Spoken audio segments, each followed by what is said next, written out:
As wars continue to rage abroad and Iranian proxies target American forces in the Middle East, this could spell trouble for our military forces right here in America.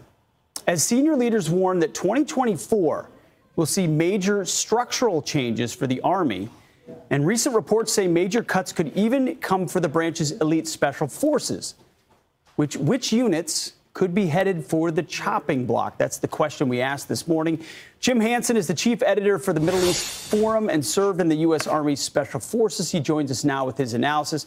So, Jim, the Army is about to have its lowest number since 1940. Here's the graphic. It'll be a 452,000 soldier active force by the end of fiscal year 23. Is this the number the Army wanted, or is this because they can't recruit? How did we get to this low number?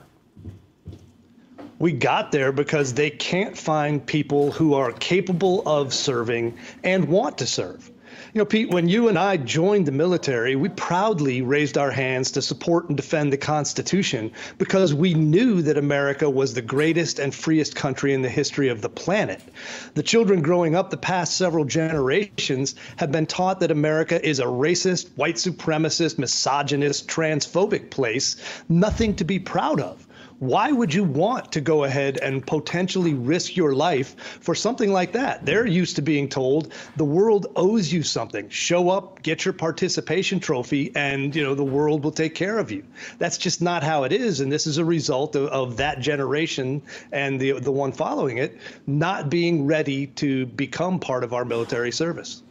And, the types of units they're cutting, Jim, it raises eyebrows. The Army Secretary, Christine Wormuth, I'm sure she's a warfighter, says the reduction will come from close combat forces and special operations as well. Is that where we should be cutting from? Well, Pete, as I'm sure you're well aware, the people in the rear with the gear are the ones killing most of the enemy. And I don't want to dog support troops. We play that game inside the military. But you have to have the people at the pointy end of the spear, or you're not going to be something that first is a deterrent, and second, if called upon, can actually take the fight to the enemy. And they're looking at it now and saying, well, we can't get people willing to do that, or we don't want to, which is even scarier. And now they're just saying, we'll just find whoever we can and we'll put them in a room with a computer, and they'll save the free world. That's just not how it works. And Jim, I know you're in touch with a lot of guys still serving. I am as well. What's your sense of the morale, of the ethos of today's Army under the Biden administration? It's sad. I think the one thing you could say is the people who are still willing to serve, who have that warrior spirit, are demoralized because they spend more time practicing their pronouns and doing pride parades than they do fighting and practicing for war. So I think we have to change the mentality, first of the country, that says the military and the United States are worthy things. And then second, change the mentality inside the military that you have to focus on war fighting, not on wokeness. And Jim, this recruitment number that we're not making comes while standards are being lowered, too, across the board. So we're lowering standards to get people in, and we still can't recruit enough to fill the ranks. It does not bode well. Go ahead. Last word. No, you have to be able to uphold the standards. You can't lower them and say, well, maybe this will still be OK. That, again, is not conducive to having the fighting force we need in a world that's on fire.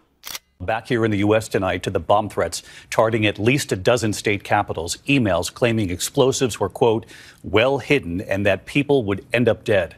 Evacuations ensued as teams then swept through buildings in multiple states. Tonight, authorities now investigating who is behind this hoax. Here's ABC's Steve Osunsami from Georgia, one of the states rattled by these threats. With political stakes and tension so high, authorities today had to take the threats seriously. A bomb threat called into at least a dozen state houses across the country, sending law enforcement officials sweeping for explosives that they did not find. People were running from state capitals in Montana, Kentucky, Michigan, Georgia, and others. Federal investigators tonight say that the email that triggered it all came from outside the country. The note sent to lawmakers was just a few sentences saying that the explosives were well hidden and that people would end up dead. I'm not even sure what would motivate somebody to do something like that that could potentially result in loss of life. In Maine, Secretary of State Shenna Bellows had a similar incident happen on Friday where someone called police to her home for no need.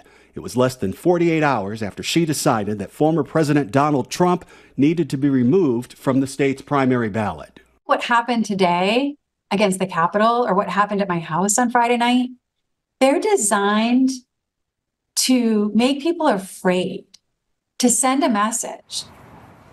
The FBI says that in this environment, even when the threats appear to be fake early on, they still have to take them very seriously.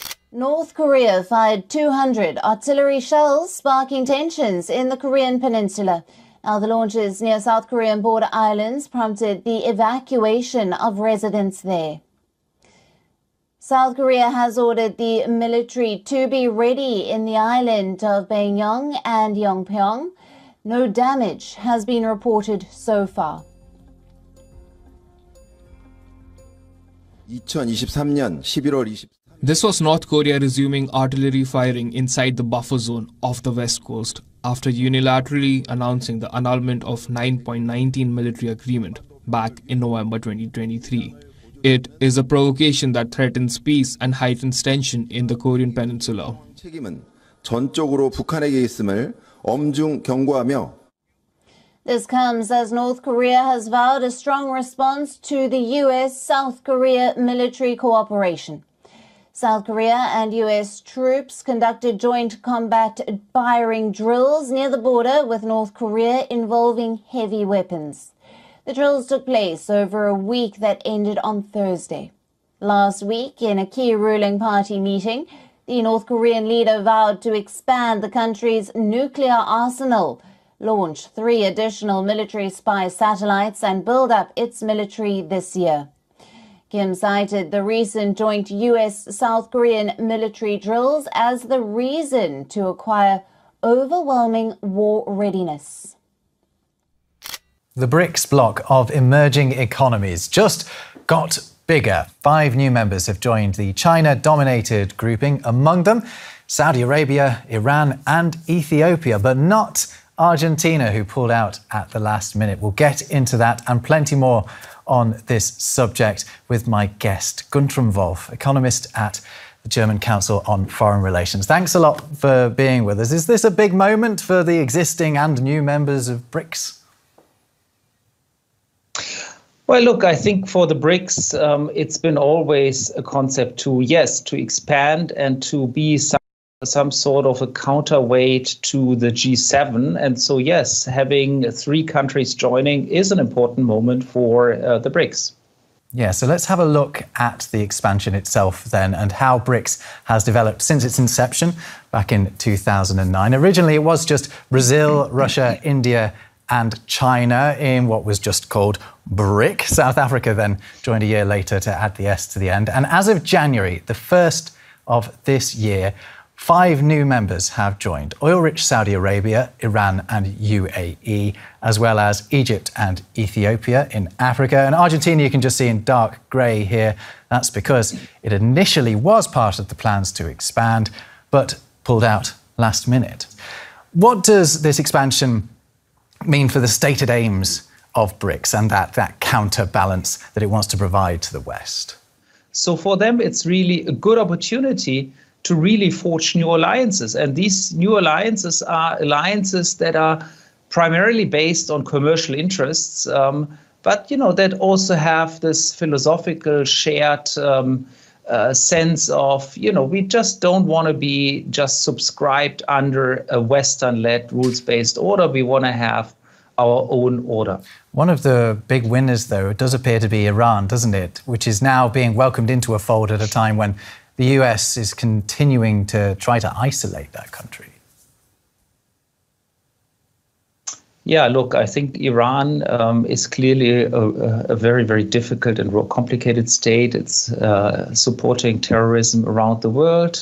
It is supporting, of course, Hamas and Hezbollah against Israel. So the West is trying to push back against Iran. And yes, in that sense, it's a blowback to the West that Iran has managed to reestablish and strengthen its relation with China in particular.